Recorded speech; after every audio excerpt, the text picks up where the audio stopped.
Fala rapaziada, hoje eu vou falar aí sobre o capítulo 10 do livro Clean Code, que é sobre classes.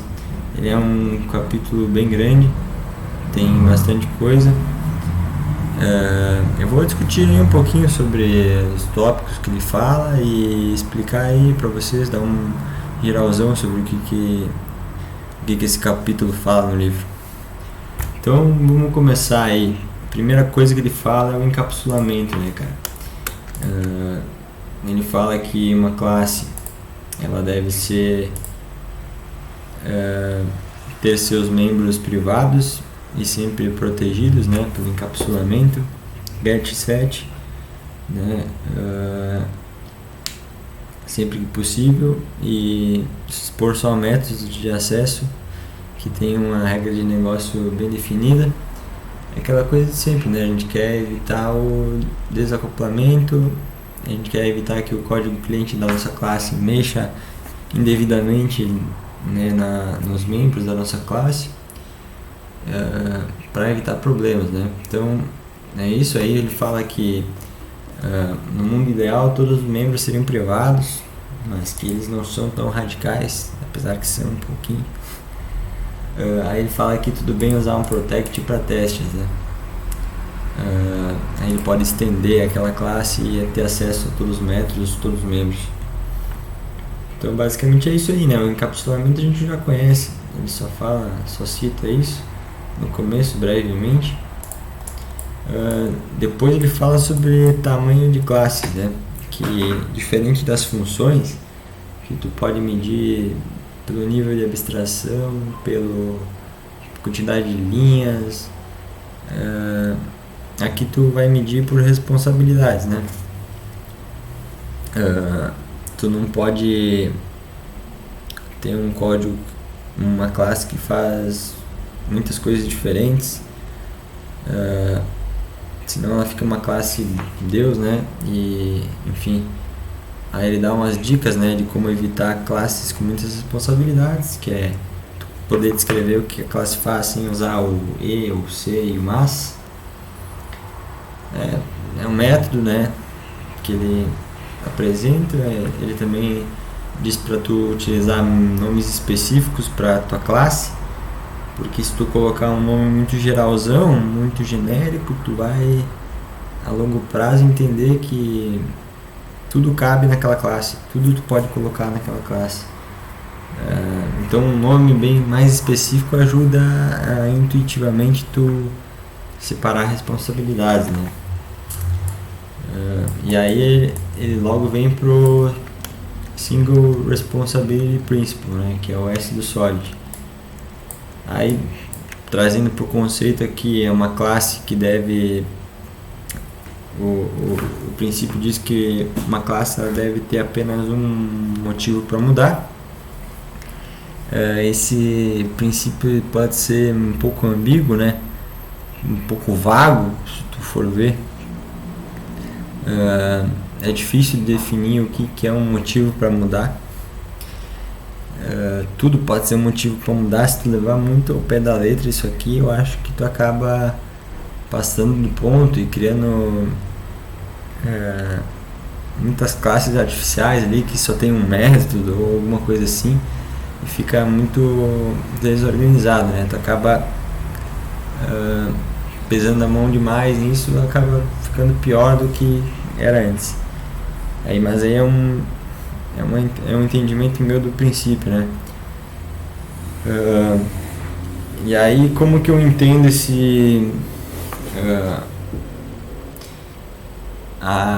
como eu entendo a responsabilidade numa classe, né? Eu entendo como um único eixo de mudança, tá? Geralmente esse eixo de mudança ele deve estar atrelado a uma natureza de mudança também.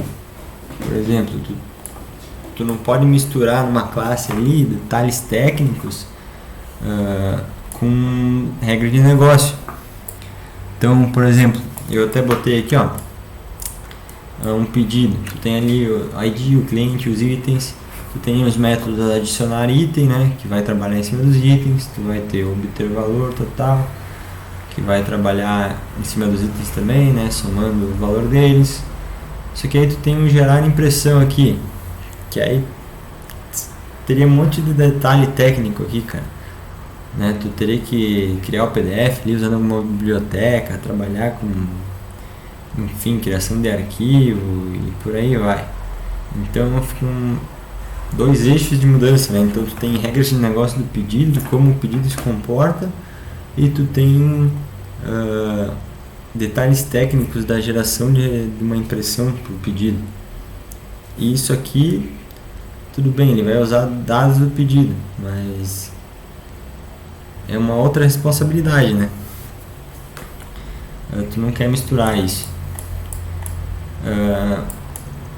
Então, eu falei, né, pode ser um pouco vago.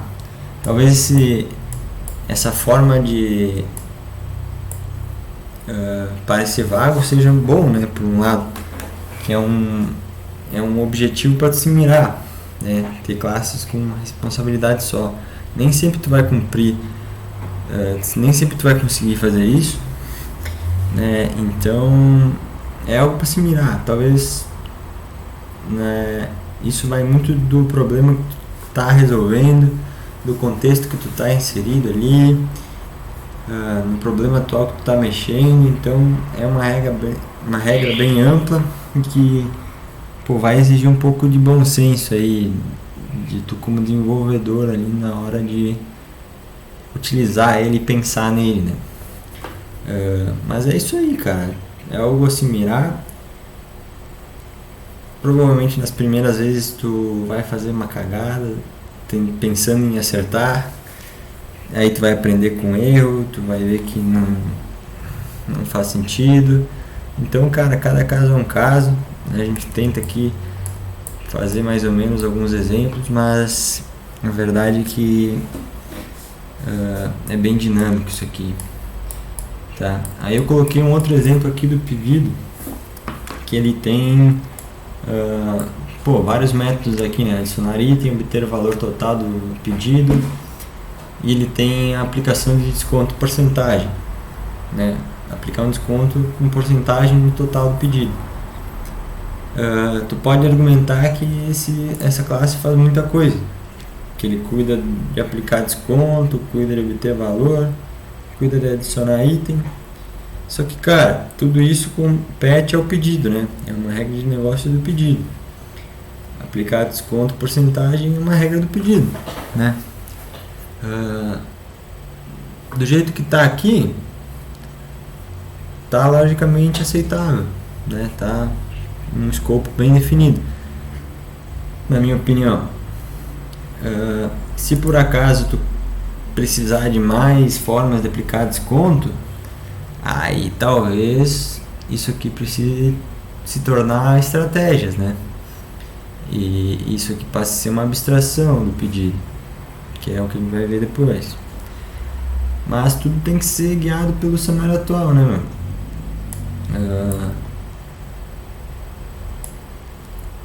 Só se tu sabe, tipo, tu tem certeza que vai ter várias formas de desconto, que é bem possível que tenha, aí tudo bem, tu, dependendo de uma abstração, já pensar no futuro e tal.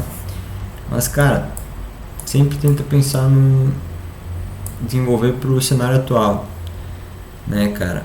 O melhor código é aquele que não existe, né? Isso aí é fato. Então vamos lá, cara. Daí depois ele cita ali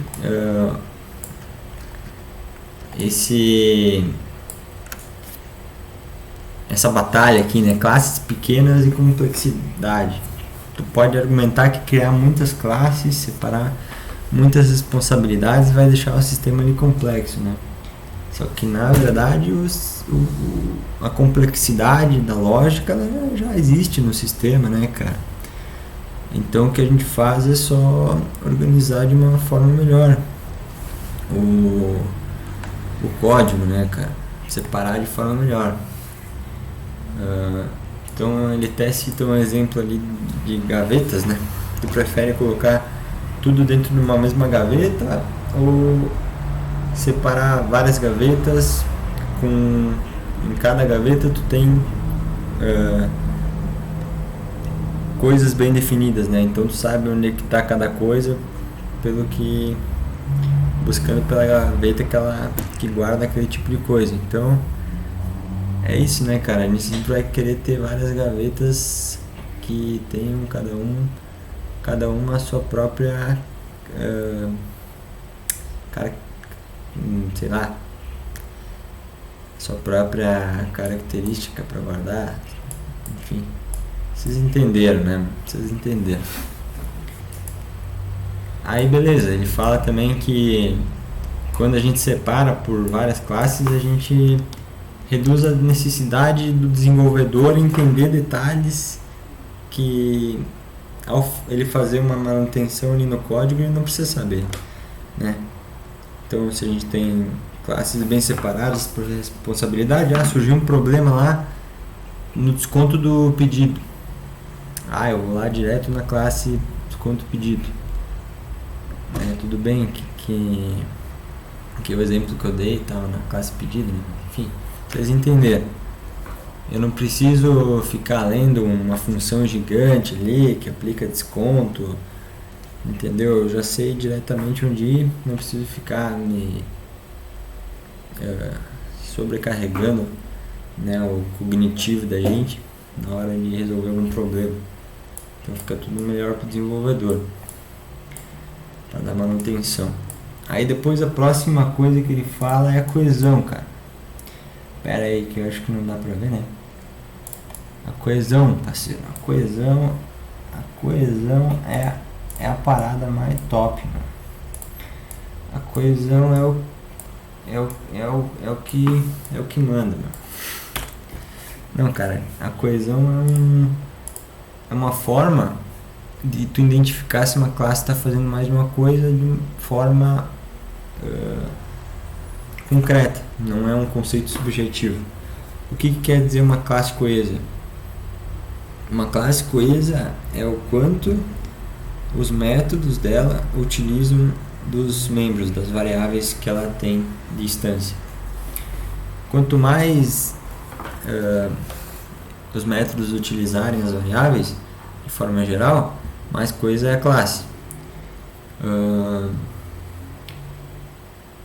Se uma classe tem métodos que usam só um grupo específico ali de variáveis da classe, talvez esses métodos e essas variáveis que são usadas por eles devam virar uma nova classe, entendeu? Então esse é um baita conceito aí para se levar, para se buscar, é a coesão. Aí tu pode, ele fala também que quando tu vai refatorar uma função enorme, uma função gigante ali, aí tu vê que tem um código repetido, né? Aí tu pensa em criar uma função para fazer aquele código que está sendo repetido. Só que aí tu percebe que tu tem que passar parâmetros para essa função para ela conseguir realizar o trabalho que ela precisa fazer. Só que aí, cara, tu pensa, vou ter que ficar passando toda hora esses parâmetros. É melhor eu colocar esses parâmetros como variáveis da instância da classe. Aí tu vai lá e coloca. Mas aí tu pensa, cara, se tem esse grupo de variáveis da instância aqui, dessas propriedades, elas só são usadas para esse método, então isso tem que virar uma classe, entendeu? Então essa linha de pensamento é comum, né? Quando tu vai refatorar uma classe grande, uma função grande dessa.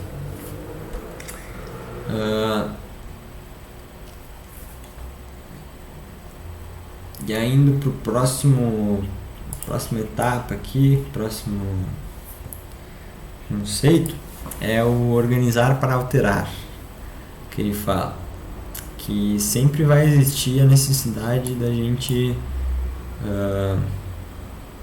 manipular o código que já existe, adicionar comportamento, ajustar, e tudo bem, isso é normal, né? O problema está em a gente precisar alterar uma classe já pronta para adicionar comportamento. Então Tem um exemplo aqui da classe SQL, né? Ela tem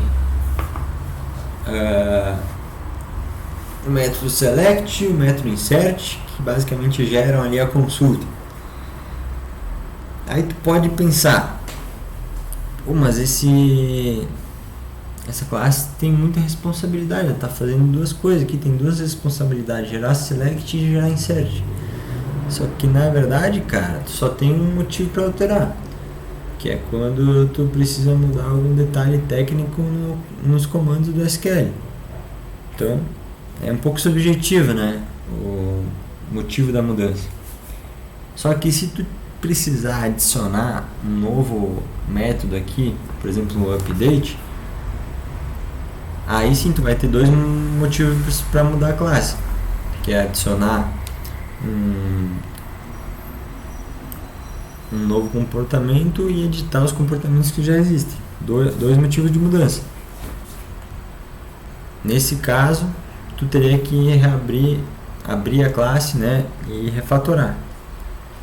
Mas se tu não for mexer, se essa classe já estiver logicamente completa aqui, tu não precisar adicionar coisa, deixa ela em paz, cara, não mexe nela. Então, trazendo exemplo aqui de como que a gente adicionaria um comportamento do update sem alterar a classe, a gente transformaria esse SQL aqui em uma classe abstrata, que tem o método generate, né? E aí cada comportamento, cada comando ia virar uma classe específica que ia implementar esse método do SQL de acordo com as suas regras. O insert ia implementar o generate de um jeito, o select de outro, update de outro. Então aqui a gente pode, a gente está livre para adicionar quantos comportamentos a gente quiser, né?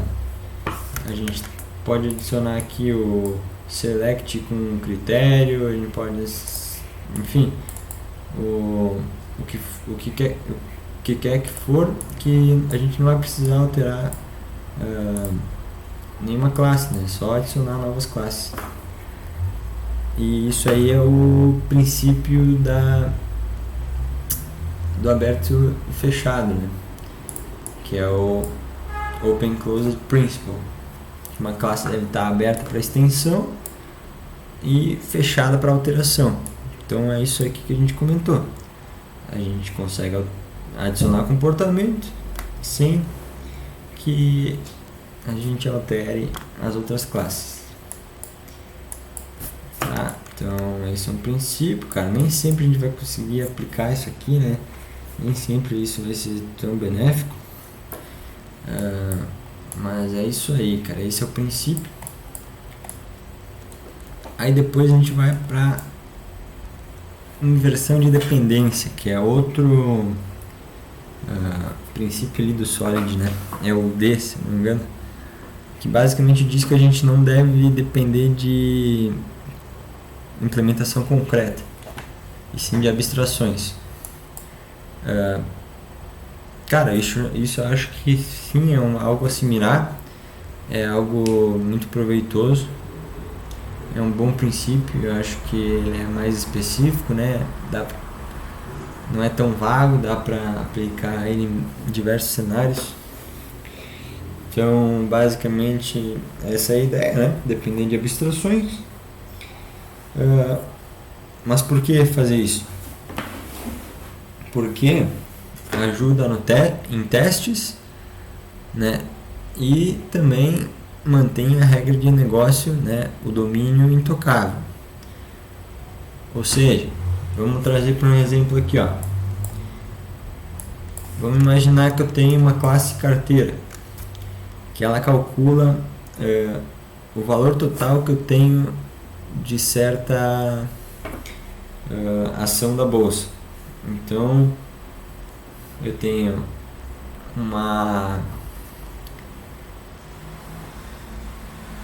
um objeto bolsa valores Tóquio, né, chamada bolsa. Tem um método obter total, que o obter total ele utiliza o método preço atual da bolsa de Tóquio vezes a quantidade para obter o valor total. aqui a minha classe carteira, ela está dependendo da Bolsa de Valores de Tóquio. Se eu precisar testar isso, vai ficar difícil, né, cara? Porque a cada momento, a cada hora ali vai mudar o preço atual da Bolsa de Valores de Tóquio. Então a minha classe fica ruim de testar e fica dependente dessa implementação, desse detalhe técnico, de ir buscar na API lá da bolsa e trazer o preço total.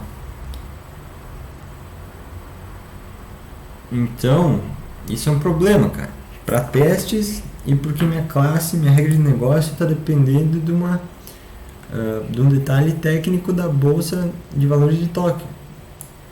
Entendeu? Está dependendo dessa busca aqui do preço atual lá na API da Bolsa de Valores de Tóquio. Isso está errado, cara.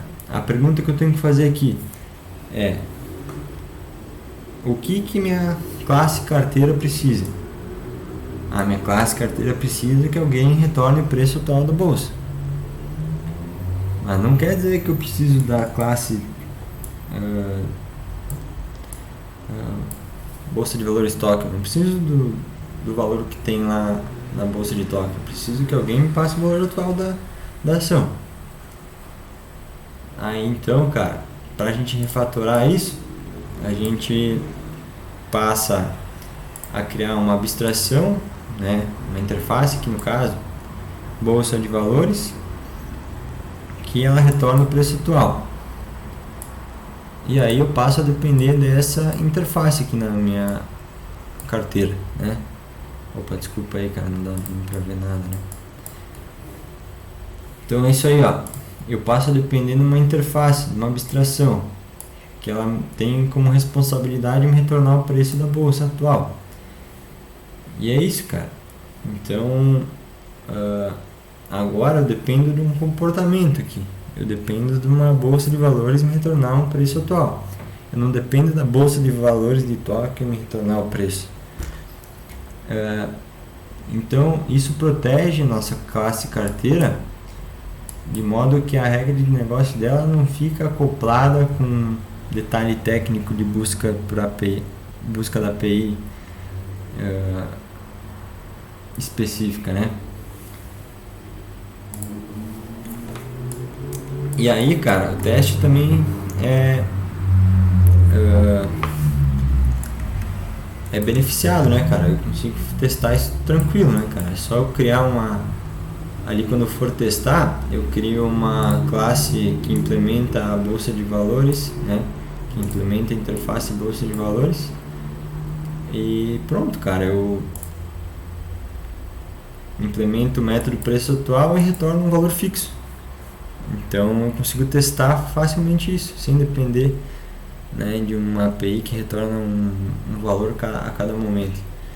E então são esses dois os benefícios da inversão de dependência, né, cara? Por que inversão? Porque agora a minha carteira não depende mais do detalhe técnico. O detalhe técnico que tem que se adaptar.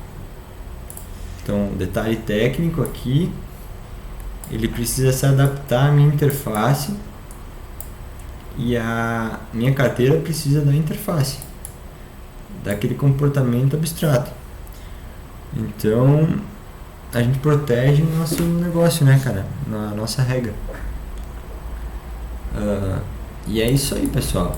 Esse é o último tópico do capítulo 10 ali do Clean Code, que é as classes, né? Olha que escrita bonita, hein?